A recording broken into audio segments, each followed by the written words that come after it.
तो भला अकीदा दुरुस्त कैसे होगा? अकीदा तब दुरुस्त होता है जब तुम्हारे जो पेशानी पर एक रूह अल्लाह ने रखी है जिसका नाम है लतीफ़ा आना, और वो रूह तुम्हारे जो पेशानी पर है अल्लाह ने जो रखी है वो लतीफ़ा आना, वो रूह जब अल्लाह को देख ले, जब रब को देख ले, मौला अली मौला हुसैन को देख ले, हुजूर नबी पाक सल्लल्लाहु अलैहि वसल्लम को देख ले, तब तुम्हारा अकीदा दुरुस्त होगा, तब अकीदा दुरुस्त होगा।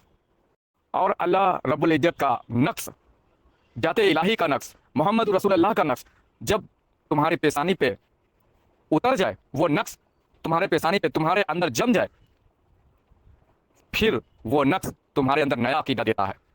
तो वो फल आपके इन तदबीर करने की वजह से, आपकी ये हिकमतों की वजह से, आपको इन अमलों की वजह से आपको वो रिजल्ट, वो फल मिल जाता है जो बाज़ाहिर आप अपनी आंखों से देखते हैं, महसूस भी करते हैं। इसी तरह नमाज है, रोजे हैं, हज है, ज़कात है, अल्लाह की राह में की जाने वाली नेकियां हैं, ये सारे जो नेक अमल हैं, अल्लाह की बंदगी जो इबादतें हैं, ये भी तो आप अपने बजाहिर अपने जिस्मों से करते हैं ये अमल। लेकिन इन अमलों के जो फल स्वरूप रिजल्ट निकलते हैं, जो मिलते हैं, आप इस रिजल्ट के और इस नतीजे के आप इनकारी बनते हैं कि इस दुनिया में इसके रिजल्ट, इसके फल नहीं मिलेंगे। हमारी नेकियां, हमारे रोजे नमाज इस दुनिया में तो नहीं मिलेंगे, मरने के बाद मिलेंगे। यही सोचना, ये ख्याल करना आपके लिए सरासर धोखा है, आपकी गलत। अब हुजूर पाक सल्लल्लाहु अलैहि वसल्लम की रेशे मुबारक, मुँह मुबारक, एक बाल है दाढ़ी की, बहावी के पास ले जाओ वो भी मान लेगा, अहले हदीस के पास लेके जाओ वो भी मान लेगा, सुन्नियों के पास लेके जाओ वो भी मान लेगा, सिया हो कादियानी हो ये सब मान लेंगे। लेकिन जाते मोहम्मद अगर लेकर जाओ, अहले बैत की खुसूसियत हकीकत लेकर जाओ तो फिर प्रॉब्लम है। बाल ले जाओ तो प्रॉब्लम नहीं है, सब मान लेंगे। लेकिन जाते मोहम्मद लेकर जाओ, अहले बैत की खासियत खुसूसियत और वो फजीलत लेकर जाओ तो फिर प्रॉब्लम है, फिर प्रॉब्लम है। हदीस ले जाओ तो प्रॉब्लम नहीं है, लेकिन जाते मोहम्मद ले जाओ तो प्रॉब्लम है, परेशानी है। कोई कहेगा कि वो बसर हैं, कोई कहेगा कि उन्होंने गुनाह किए, कोई कहेगा कि वो नूर नहीं है, कोई कहेगा कि उन्हें इल्म गैब नहीं है। तुम्हारी सोच को जंग लग गया है, शैतान का असर है तुम्हारे दिमाग पर। जब तक तुम्हारी सोच पाक नहीं होगी तब तक तुम्हारा अकीदा कैसे दुरुस्त होगा? अब लोग कहते हैं कि सिया का ये अकीदा है, सुन्नियों का ये अकीदा है, और मैं ये कहता हूँ कि तुम्हारे जहन पे, तुम्हारे सोच पर तो शैतान सवार है, शैतान का कब्जा है। तो भला अकीदा दुरुस्त कैसे होगा? अकीदा तब दुरुस्त होता है जब तुम्हारे जो पेशानी पर एक रूह अल्लाह ने रखी है जिसका नाम है लतीफ़ा आना, और वो रूह तुम्हारे जो पेशानी पर है अल्लाह ने जो रखी है वो लतीफ़ा आना, वो रूह जब अल्लाह को देख ले, जब रब को देख ले, मौला अली मौला हुसैन को देख ले, हुजूर नबी पाक सल्लल्लाहु अलैहि वसल्लम को देख ले, तब तुम्हारा अकीदा दुरुस्त होगा, तब अकीदा दुरुस्त होगा। और अल्लाह रब्बुल इज्जत का नक्श, जाते इलाही का नक्श, मोहम्मद रसूलुल्लाह का नक्श जब तुम्हारी पेशानी पे उतर जाए, वो नक्श तुम्हारे पेशानी पे तुम्हारे अंदर जम जाए, फिर वो नक्श तुम्हारे अंदर नया अकीदा देता है, तुम्हारी सोच बदल देता है, और वही सोच दुरुस्त होता है, वही अकीदा दुरुस्त होता है। जब तक तुम्हारे पेशानी के ऊपर से, लतीफ़ा अन्ना के ऊपर से वो शैतानी पर्दा नहीं हटता, और वो शैतानी पर्दे के होते हुए तुम्हारा अकीदा कैसे दुरुस्त हो सकता है? कैसे दुरुस्त हो सकता है वो शैतानी पर्दे के होते हुए?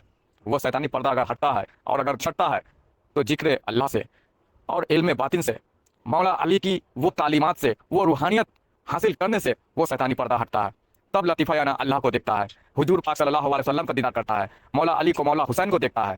जब देख लेता है वो नक्श तुम्हारे पेशानी पे, तुम्हारे लतीफ़ा आना पे नक्श जब जम जाता है, तब वो अकीदा दुरुस्त होता है, वो अकीदा दुरुस्त होता है।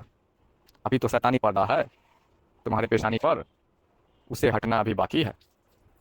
और ये जितनी भी बातें, जो अल्फाज मेरी जुबान से निकली है, बरहक हक है, हक है, चाहे इसे तस्लीम करो या ना करो, पर जो बातें मेरी जुबान से निकली है यह हक है। और ये हक बात मेरी जुबान से तो निकल रही है, लेकिन ये हक बात बोलने वाला कौन है? ये हक बात मेरी जुबान से निकलने का कारण, वजह कौन है? वजह वही है जिसके लिए तुम बदगुमानी अपने अंदर रखते हो, जिसको बुरा भला तुम कहते हो। ये अल्फाज, ये बोली उन्हीं की है, सैयदी यूनुस अल-गौहर शाही की है, सैयदी यूनुस अल-गौहर शाही की है, जो अल्लाह टीवी से आते हैं, जो अल्लाह टीवी पे जो बयान, जो अल्लाह और रसूल की, अहले बैत की हकीकत फजीलत बयान करते हैं, ये अल्फाज उन्हीं की है। भले मेरे जुबान से निकल रही है, पर ये अल्फाज, ये बयान उन्हीं की है, और ये बरहक हक है। अब बोलो, तुम उनके प्रति बदगुमानी पालते हो, उनके प्रति बुग़्ज़ रखते हो, ना जाने क्या क्या उनके प्रति तुम अपने अल्फाजों से गुस्ताखाना अल्फाज बयान करते हो। आप सोचो कि अगर वो गलत हैं तो फिर ये हक अल्फाज, हक बोली कैसे उनकी जुबानों से निकल रहा है? कैसे निकल रहा है? वो गलत नहीं है, सैयदी यूनुस अल-गौहर शाही हक हैं, सरकार गौहर शाही हक हैं, वो गलत नहीं है, गलत तुम हो। तुम्हारे अकीदे गलत हैं, तुम्हारे ऊपर, तुम्हारी सोच के ऊपर शैतानी जंग लग चुका है, शैतानी ताले लग चुके हैं शरीयत के। और नमाज रोजों तक महदूद रहकर शायद तुमने नहीं देखा, शरीयत और नमाज रोजों तक महदूद रहने की वजह से शायद तुमने नहीं देखा कि जो जंग आलूदा सोच तुम्हारे अंदर लगी है, जो शैतानी पर्दे तुम्हारे ऊपर चढ़े हैं, शायद तुम उसे नहीं देख रहे हो, हकीकत तुम्हें नहीं दिख रहा है। इस वजह से इस तरह की गुस्ताखाना हरकत कर रहे हो और हक को नहीं पहचान रहे हो। तो मेरी गुजारिश है सभी से कि सैयदी यूनुस अल गौहर शाही को, सरकार गौहर शाही को जाने, पहचाने, समझने की कोशिश करें और आएँ अलरा टीवी पर। सैयदी यूनुस अल गौहर शाही की गुफ्तगू सुने और हक बयान सुने और हकीकी तालीमात, अल्लाह और उसके रसूल की, अहले बैत की जो तालीमात है, जिससे अल्लाह मिलता है, जिससे रसूल अल्लाह मिलते हैं, वो तालीमात पे गौरव तलब करें, गौरव फिक्र करें और उसे अपनाकर अल्लाह वाला बने। आए, देखें और समझें। इधर उधर की मौलवियों की बातें सुनकर, गलत बयानातें सुनकर किसी के प्रति यूं अपने दिमाग में कचरे ना भरें। मैं तो यही कहता हूं कि जिसको जानना है, समझना है, उसको वक्त दें, उसके प्लेटफॉर्म पर आएँ, उसे जानें, समझें और उसको बारीकी से समझकर फिर अपने अंदर ये सोच, अपने अंदर विचार लाएं कि कौन गलत है और कौन सही है।